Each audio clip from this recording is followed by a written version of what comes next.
아나운서 최희입니다. 여러분은 AI를 생활 속에서 얼마나 자주 쓰시나요? 다양한 AI를 생활이나 업무에 활용하시는 분들을 이제 심심치 않게 볼 수 있습니다. 마치 AI에게 모든 일을 맡기고 나는 편하게 쉴 수 있을 것 같은 그런 미래가 성큼 다가온 것 같은데요. 그런데 여러분, AI에게 정말 모든 걸 맡길 수 있을까요?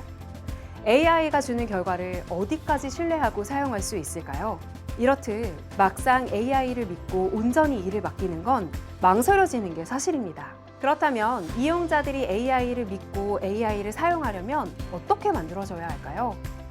오늘은 AI를 개발하고 서비스를 제공하는 공급자분들이 주의해야 할 점, 공급자를 위한 AI 윤리에 대해서 이야기를 나눠보도록 하겠습니다. 먼저 오늘의 학습 목표 확인해 보시죠.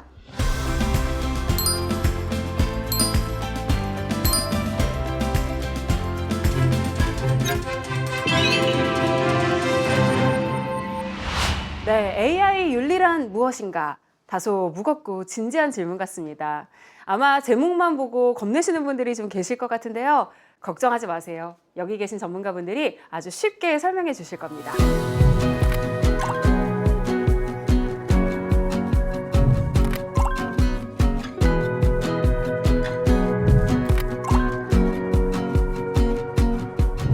네, 사람이 살아가는 데 있어 윤리가 필요하다. 모두가 다 공감하는 내용이실 텐데요. 그렇다면 교수님, AI 윤리란 무엇인가요? AI 윤리란 그 AI를 또 개발하고 사용하는 데 있어서 바람직한 방향에 관한 일종의 가이드라고 보시면 될 것 같아요. 우리가 이제 칼을 사용할 때 보면 잘 사용하면 우리한테 굉장히 유용한 도구가 되잖아요. 네. 그런데 이거를 이제 악용하거나 오용하는 경우로 문제가 생기는 것처럼 이 AI도 마찬가지인 것 같습니다. AI를 잘 사용하게 되면 인류가 지금까지 고민해왔던 많은 문제들을 풀 수 있는 아주 유용한 도구가 될 수 있지만 이제 그렇지 않으면 이 안에 이제 숨겨져 있는 이 잠재적인 위험들이 많이 있기 때문에 정말 SF 영화에 나오는 것처럼 인류를 위협할 수도 있는 도구도 될 수 있다 이런 생각이 들고요. 네. 이제 그러다 보니까 이제 윤리를 저희들이 이제 고민하게 되는데 이 윤리는 칼하고 좀 다르게 AI 자체가 워낙 지능형의 도구이기 때문에 좀 복잡합니다. 그래서 많은 국가들, 많은 단체들이 이 AI 윤리에 관해서 지금까지 개발하려고 많이 노력해 오고 있습니다.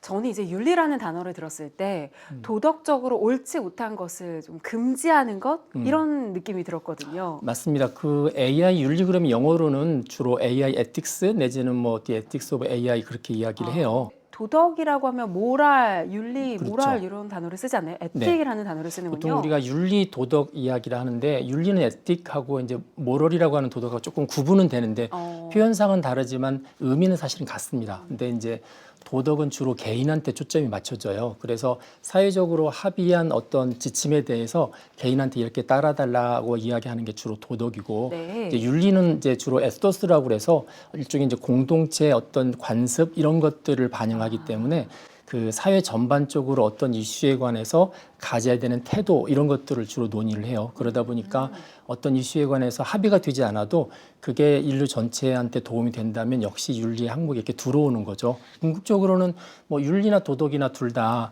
인간다움을 다 추구하는 거라고 보시면 될 것 같습니다.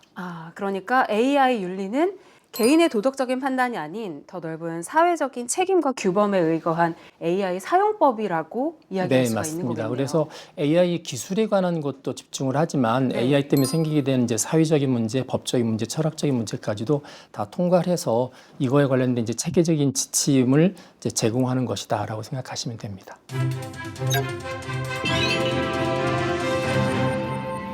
아까 말씀해 주셨다시피 AI 윤리 제정에 전 세계가 참여하고 있다고 하셨는데 실제로 어떤 노력들이 지금 이루어지고 있나요? 그 이미 이제 주요 선진국이라든지 아니면 이제 기업, 그다음에 뭐 학회, 국제 기구들이 AI 윤리에 관해서 지금까지 많이 연구하고 발표해 봤어요. 네. 근데 이제 주목할 만한 이제 국제 기구로서 유네스코가 있는데 유네스코가 이제 2021년에 그 회원국이 전부 193개국이에요. 그래서 회원국 전체 만장일치로 이 AI 윤리에 관한 권고문을 채택을 했습니다.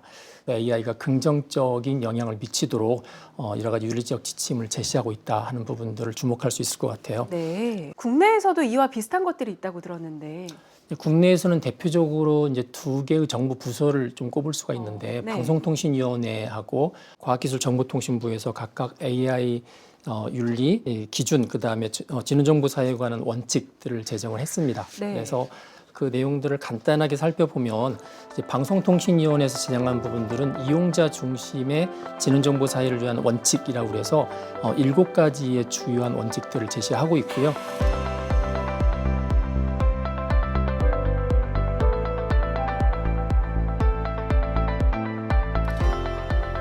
그리고 과학기술정보통신부에서는 이제 사람이 중심되는 인공지능 윤리 기준 그렇게 이야기해서 주로 이제 3가지 기본 가치, 그다음 10가지의 핵심 요건 이렇게 제시를 하고 있습니다.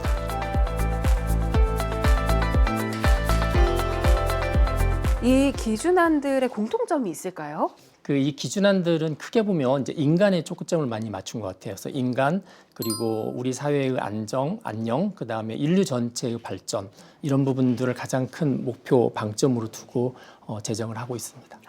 네, 몇 년 전부터 국내 기업들도 숨은 노력들을 하고 있습니다. 그래요? AI를 기반으로 비즈니스를 확장하고 있는 그런 기업들의 경우 구글, 마이크로소프트, IBM 등의 글로벌 기업뿐만 아니라 국내에서도 삼성, LG, 카카오, 네이버, SK텔레콤 등에서도 각각의 AI 윤리 원칙을 수립하고 전담 조직을 통해서 직원 교육을 진행하는 등 다양한 노력을 기울이고 있습니다. 네, AI 윤리라고 한다면 막 영화에서 볼 법한 무서운 일들이 일어날 것 같은 걱정이 좀 되기도 했었는데 말씀을 듣다 보니까 한편으로 좀 안심이 됩니다.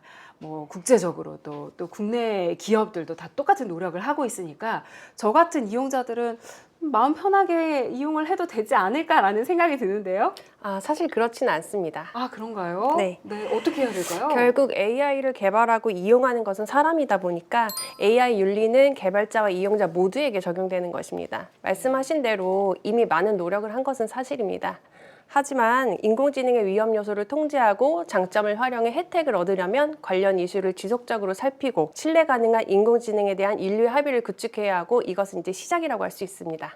그렇군요. 우리가 올바른 AI 시대를 맞이하기 위한 이제 시작 단계에 와 있을 뿐이다. 네. 방심했다가는 큰 코 다친다라는 말씀처럼 들리는데요. 그렇다면 이 다양한 지침들을 좀 더 구체적으로 알아볼 필요가 있을 것 같습니다. 네, 개별적으로는 조금씩 차이가 있긴 한데 결국 이것들을 이제 요약해 보자면 이 4가지 정도로 요약을 할 수 있을 것 같아요. 4가지 정도로 요약할 네. 수 있다고 하셨는데 저희 앞에 제작진이 준비한 4개의 카드가 오늘 나눌 주제와 관련이 있다고 합니다. 카드를 통해서 하나씩 살펴보도록 할까요?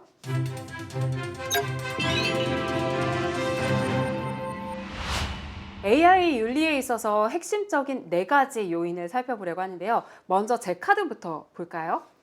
열어보겠습니다.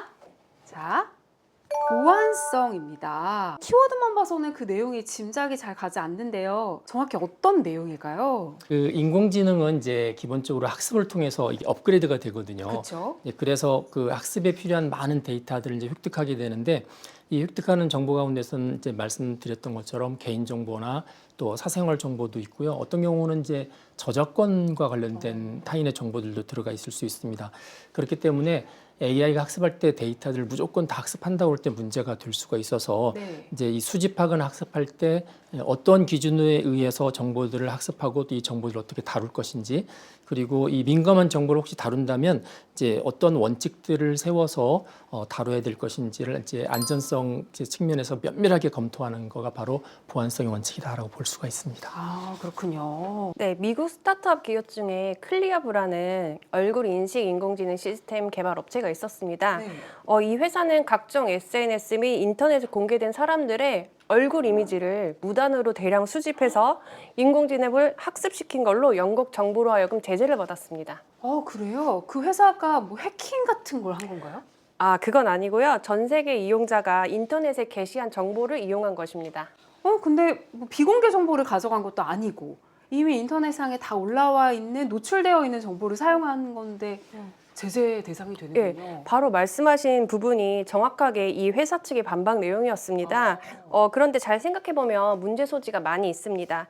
일단 영국 정부의 주장을 들어보면 이 회사는 미국 회사인데 영국 사람들의 정보를 타국에서 활용했고 또 그 정보를 상업적으로 활용을 했습니다. 우리도 개인정보를 어떤 업체에 제공할 때 동의를 받잖아요. 근데 이 회사는 어떤 동의도 없이 인터넷에 공개되었다는 이유만으로 무단으로 수집을 한 거죠. 네. 그렇게 되면 나도 모르는 사이에 내 정보가 어딘가에 저장되어 있다는 것인데 아무리 공개된 정보라고 하더라도 그걸 수집하고 상업적으로 활용하는 것은 또 별도의 문제라고 볼 수 있습니다. 네, 개인정보를 무분별하게 수집하는 것도 문제지만 이미 사용하고 학습한 정보가 외부로 유출되는 것도 문제입니다. 지금 많이 쓰고 있는 챗 GPT도 일부 이용자들이 개인정보가 유출된 그런 사건이 있었습니다. 그 정보에는 이용자 이름, 이메일, 신용카드 정보 등등이 포함되어 있었다고 합니다. 아, 그렇군요. 제가 전문가분들이 나오신다고 해서 문제를 하나 준비해 왔는데요. 아마 다들 잘 맞춰주실 것 같아요. 이 영상을 시청하시는 분들도 함께 맞춰보시길 바라고요. 그러면 질문 드리겠습니다. 자, 소프트웨어 개발 회사나 보안팀이 외부의 해커나 보안 전문가에게 자사의 시스템, 소프트웨어, 네트워크 등의 취약점을 찾아보고 보고하도록 장려하고 인센티브를 제공하는 테스트 프로그램의 이름은 무엇일까요? 이 문제는 아마 제가 맞추실 수 있을 것 같은데요. 오. 정답은 버그 바운티 아닌가요? 버그 바운티 맞습니다. 저는 사실 제가 준비해왔지만 처음 들어보는 단어였거든요. 저 빼고 다들 알고 계셨던 거죠? 네. 역시 네, 전문가분들답습니다. 어떤 뜻인가요? 네, 챗 GPT에서 개인정보 유출이 발생했을 때 운영사인 오픈 AI에서 여러 조치를 취했었는데요. 그 중에서 버그 바운티라는 프로그램을 시작한 사례가 있습니다. 사실 버그 바운티는 취약성 보상 프로그램이라고도 하는데요. 인공지능뿐만 아니라 일반 소프트웨어 개발 과정에서 숨겨진 보안 취약성을 발견하기 위해서 진행을 합니다. 기업의 서비스나 소프트웨어 또는 IT 인프라를 해킹하고 보안 취약점을 발견해서 최초로 신고한 보안 연구원에게 포상금이나 기타 다른 보상을 지급하는 침투 테스트 프로그램이라고 보시면 됩니다. 네. 이외에도 인공지능 기술을 개발하고 또 서비스를 제공하는 그런 기업들에서 보안성을 높이기 위한 많은 기술적 조치들을 취하고 있습니다. 네. 인공지능은 데이터를 다루는 기술이다 보니 더더욱 보안성이 중요하게 여겨지는 것 같아요. 저는 보안이 이 해킹 같은 외부 공격에 대비하는 거라고 생각을 했었는데 말씀을 듣다 보니까 인공지능 개발에 있어서 이 보안성이라는 건 인공지능 자체가 가야 할 방향성인 것 같아요. 맞습니다. 네, 보안이라는 건 단순히 말씀하신 것처럼 어떤 외부 공격에 대해서 사전적 혹은 사후적으로 대비하는 것뿐만 아니라 인공지능 개발 전 과정에 거쳐서 고려해야 하는 어떤 인공지능의 방향성이나 큰 성격과 관련이 있습니다. 그러므로 이 보안이라는 부분은 이상적으로는 개발 과정 전반에 걸쳐서 다 함께 고려를 해야만 하는 부분이기도 합니다.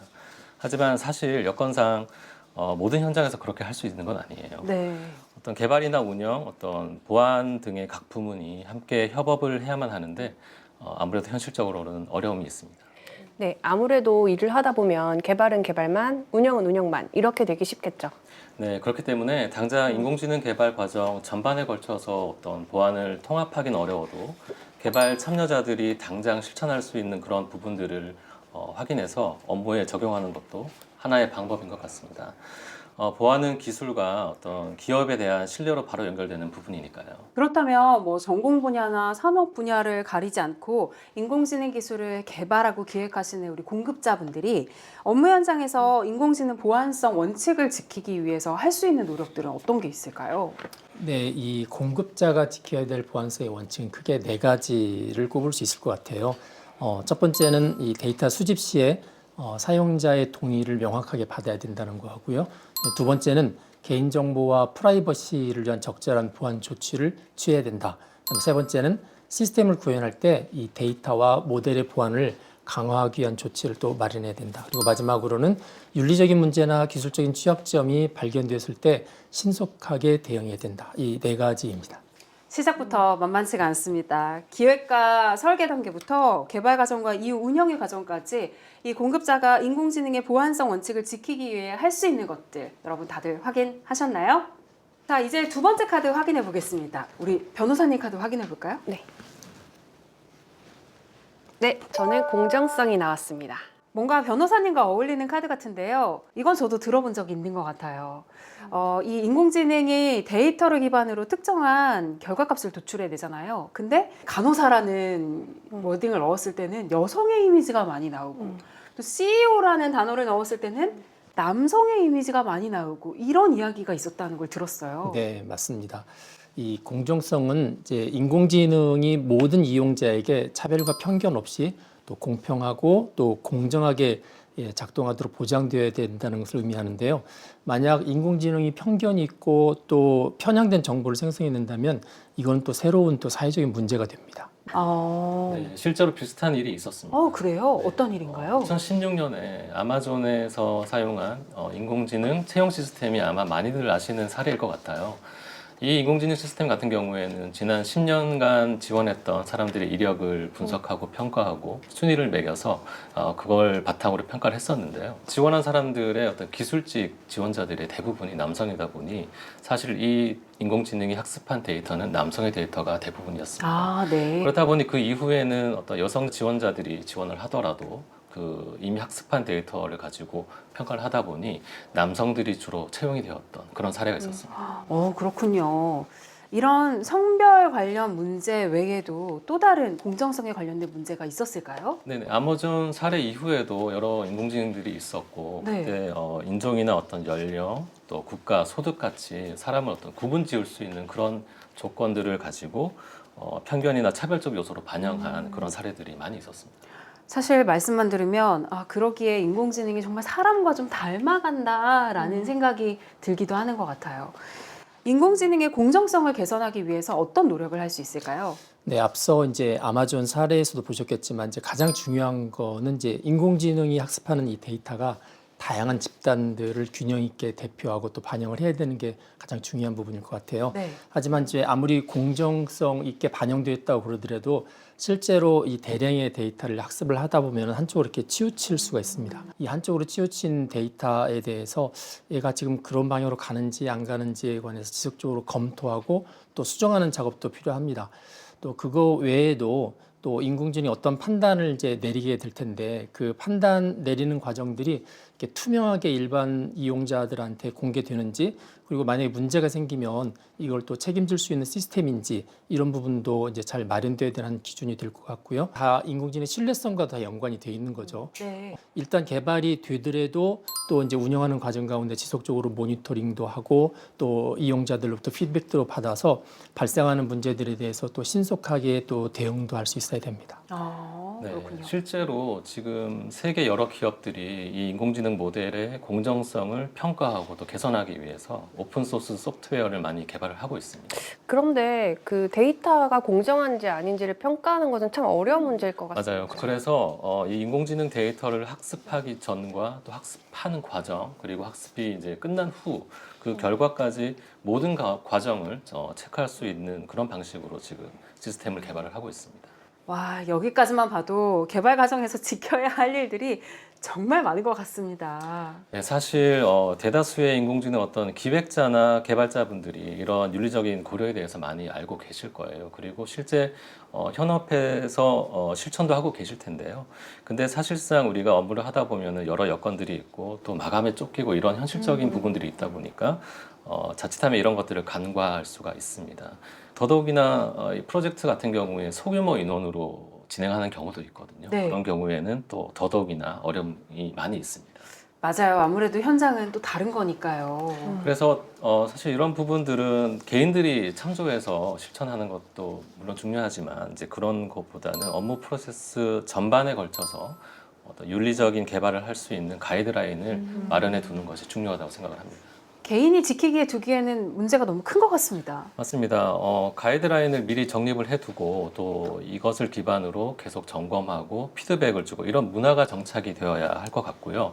그렇게 해야만 어떤 기획자나 개발자가 작업 과정에서 개인적으로 윤리적인 부분을 혹시 간과하였더라도 전체 과정에서 점검을 할 수 있고 그래서 이렇게 함으로써 오히려 어떤 개인의 역할이나 책임이 더 명확해지는 그런 효과도 있을 거라고 생각을 합니다. 물론 개인 차원에서 지켜야 하는 것도 있지만 무엇보다 시스템이 선행되어야 한다는 이야기 같습니다. 자, 그렇다면 공급자분들이 인공지능의 기획과 개발 과정에서 이 인공지능의 공정성을 지키기 위해 어떤 노력을 해야 할까요? 네, 공급자가 지켜야 할 공정성 원칙은 크게 세 가지로 꼽을 수 있을 것 같습니다. 첫 번째는 설계 단계에서 이 공정성을 보장하고 또 차별을 방지하기 위한 방안을 먼저 마련해야 됩니다. 그리고 두 번째는 데이터 수집 단계에서 다양한 그 인구 집단을 대표하는 데이터를 포함시키도록 해야 되고요. 마지막 세 번째는 AI 모델의 이 학습 과정인데 학습 과정에서 공정성을 평가하고 그리고 편향된 데이터를 지속적으로 수정하고 보완해야 합니다. 프로젝트 기획 단계부터 다양한 관점과 균형 있는 시각으로 인공지능의 공정성에 대해서 고민해보는 우리 공급자 여러분들의 노력이 필요해 보입니다. 너무 어려워하지 마시고 교수님이 이야기해 주신 것부터 실천해 보시길 바랄게요. 자, 그럼 공정성에 이은 다음 키워드는 뭘까요? 우리 앞에 계신 카드 한번 공개해 주실까요? 네. 네, 투명성입니다. 투명성이란 인공지능이 어떻게 작동을 하는지 또 어떻게 데이터를 처리하고 의사결정하는지 이런 것들에 대해서 명확하고 또 이해하기 쉽게 공개하는 것을 의미를 합니다. 쉽게 말하면 인공지능 얘가 무슨 생각으로 그렇게 이야기했는지를 알려주는 거네요. 네, 맞습니다. 아무래도 인공지능은 사람이 사용하는 것이기 때문에 그 시스템 얼마나 신뢰할 수 있는지가 가장 중요한데요. 결국에는 이 시스템의 결정 과정을 투명하게 공개하고 설명할 수 있어야 됩니다. 그런데 기업이 인공지능 기술을 개발하는 것은 이윤을 추구하기 위함인데 그 기업이 기술이나 특허를 전부 공개하는 것은 어렵지 않을까요? 네, 역시 변호사님다운 날카로운 질문이신데요. 말씀하신 대로 대부분의 인공지능 기술 개발해서 또 서비스하는 곳이 되게 사기업이잖아요. 네. 그래서 이제 이 모든 것들을 낱낱이 투명하게 공개하라고 그랬을 때 이제 기업 입장에서 볼 때는 사실상 불가능합니다. 하지만 이제 해당 서비스가 어떤 식으로 동작하고 답을 주는지에 대해서는 최소한 이용자가 이해할 수준까지는 설명되어야 된다고 생각을 합니다. 그리고 이런 거 외에도 인공지능 기술이나 서비스를 제공할 때 또 인공지능을 활용할 때 어떠한 위험들이 이렇게 잠재적으로 있는지에 대한 설명들도 또 사전에 고지될 필요가 있습니다. 예, 그 사이에 균형점을 찾는 게 꽤나 어려울 것 같습니다. 중요한 거는 이제 설명을 하려는 노력 그리고 설명을 할 수 있는 가능성이 담보되어야 이 투명성이 보장된다는 건데요.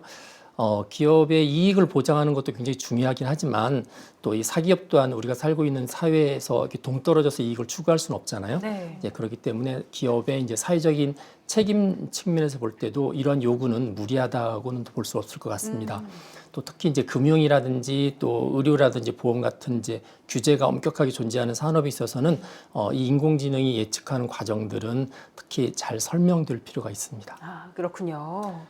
그럼 이번에는 제가 문제를 한번 내보겠습니다. 오, 좋아요. 자, 문제를 읽어보겠습니다. AI 알고리즘의 투명성을 담보하기 위한 노력은 다양한데요. 인공지능 모델의 작동 방식을 설명하는 각종 문서와 논문을 공개하기도 하지만 인간이 인공지능 시스템의 작동 과정과 최종 결과를 이해하고 올바르게 해석하도록 하는 기술을 개발하기도 하였습니다. 네. 이 기술의 이름은 무엇일까요? 자, 보기가 있습니다. 네. 네, 1번 투명화 딥러닝, 2번 설명 가능한 AI, 3번 윤리 AI 모델, 4번 강화 학습 모델. 아까 교수님이 설명을 하려는 가능성이라고 이야기를 하셨잖아요. 네. 왠지 정답 2번 같은데요?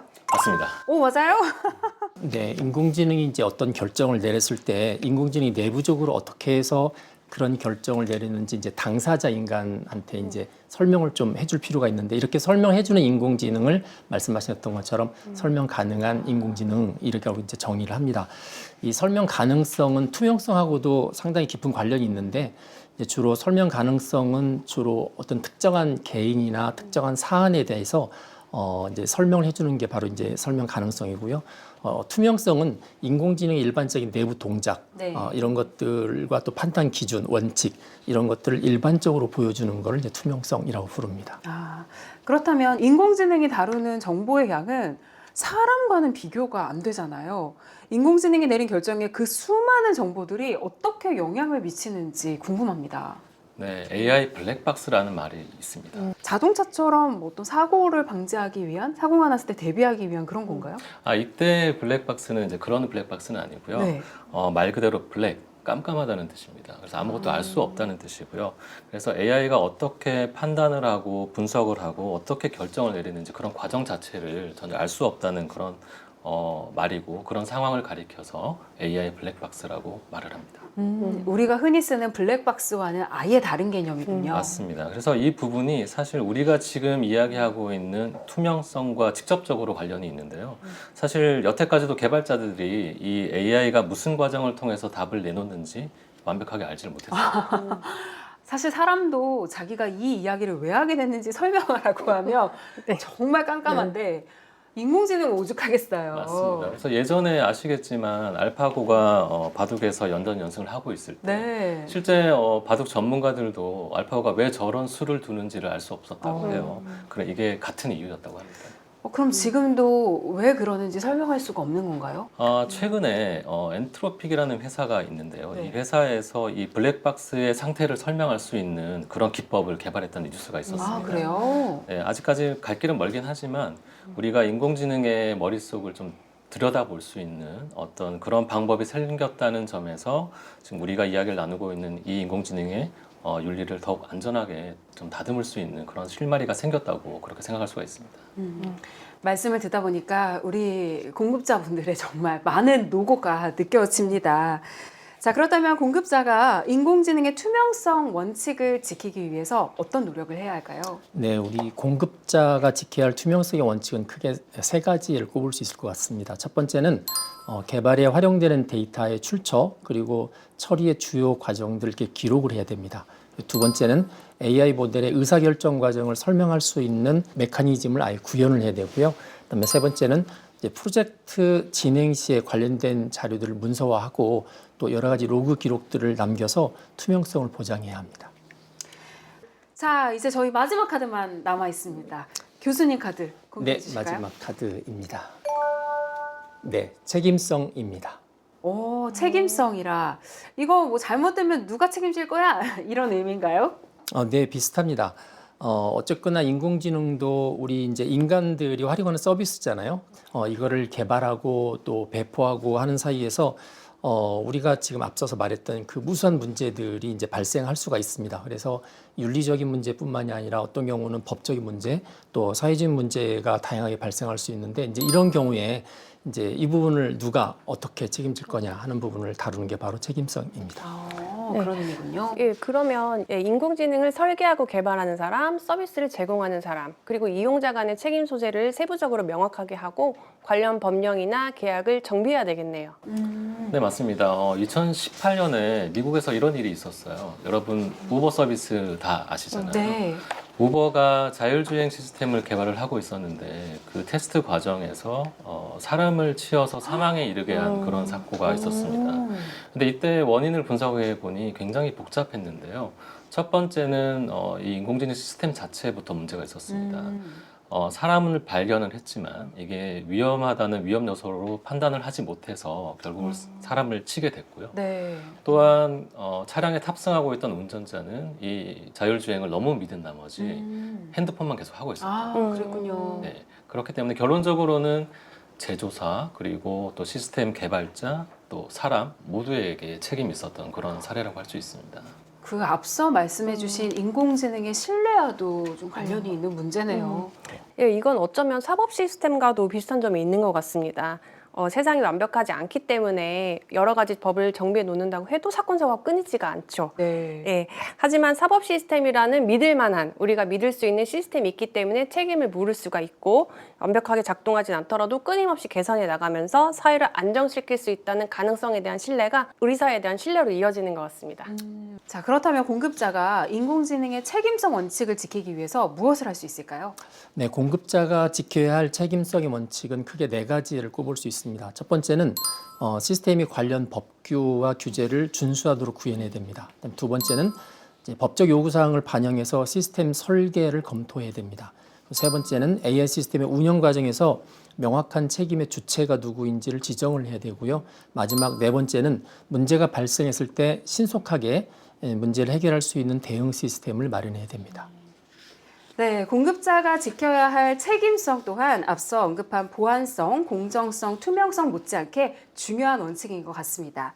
AI가 전문적인 영역을 벗어나서 우리 생활 전반에 영향력이 커지고 있는 것만큼 이를 개발하는 공급자분들의 윤리의식도 참 중요하게 느껴지는 것 같아요. 혁신적인 인공지능을 개발하는 것만큼이나 누구나 안전하게 사용할 수 있는 인공지능을 개발해야 한다는 어떤 이런 사회적 책임감을 가지고 활동해 주셨으면 좋겠습니다.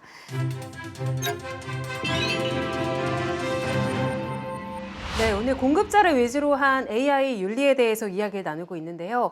이런 다양한 윤리적 요소들을 고려해서 개발하고 또 서비스를 제공하려면 너무 생각해야 되는 게 많은 거 아닐까요? 네, 그만큼 AI가 지금까지 인간이 개발했던 기술 가운데서 인간에게 가장 큰 영향력을 줄 수 있는 기술이기 때문이지 않을까 생각을 합니다. 네. 네, 맞습니다. 이렇게 다양한 윤리적 요소들을 고려하면서 인공지능을 개발하고 활용하는 것은 굉장히 어렵습니다. 그럼에도 불구하고 이런 조치들은 사용자나 또 사회에 신뢰를 얻고 법적 리스크를 줄이기도 하고요. 기업의 사회적 책임을 이행하는 데 있어서 굉장히 중요한 역할을 하는 것입니다. 결국에 인공지능 기술이 공정하고 또 책임감 있게 사용되게 할 수 있는 그런 것들을 보장하는 그런 역할을 하는 것이죠. 네. 그렇다면 이러한 조치들의 한계는 뭐가 있을까요? 일단은 글로벌 표준이라고 부를 만한 AI 윤리가 부족한 것이 사실입니다. 아까 앞다투어서 뭐 국제기구나 각 나라 정부 또 기업들이 이 정하고 있다고 말씀하시지 않으셨나요? 네, 물론 상대적으로 다양한 규범이나 문화 같은 것들을 준수는 해야 되겠지만 그렇다고 해서 다양한 이해관계자를 모두 만족하는 그런 결과를 도출하기는 쉽지 않은 것이죠. 아, 네. 특히나 글로벌 기업들의 경우에는 국가나 인종, 문화, 종교 이런 것들이 굉장히 다양한 그런 구성원들과 이용자를 고려해야 하기 때문에 더더욱이나 어려운 점이 있습니다.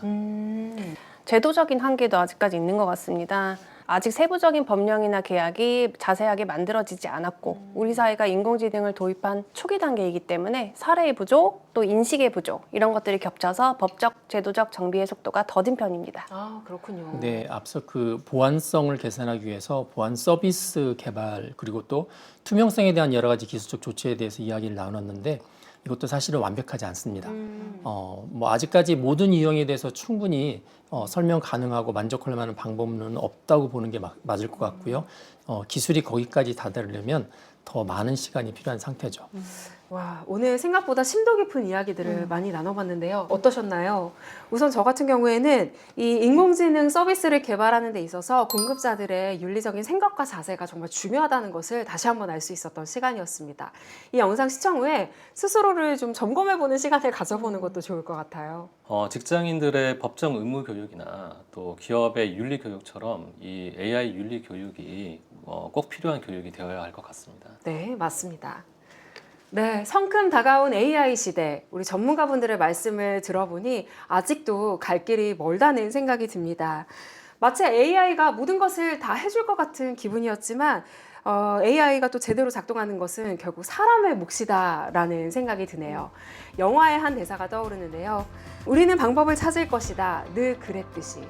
아마 또 문제는 발생하겠지만 저희는 그것에 대한 대답을 찾고 또 AI와 함께 더 나은 삶을 누릴 수 있을 거라는 기대를 해보겠습니다. 네, 마지막으로 기획과 개발 단계에서 무엇을 지켜야 하는지 점검해 볼 수 있는 체크리스트를 함께 보시면서 이 시간 마무리하도록 하겠습니다. 시청해주신 여러분 감사합니다.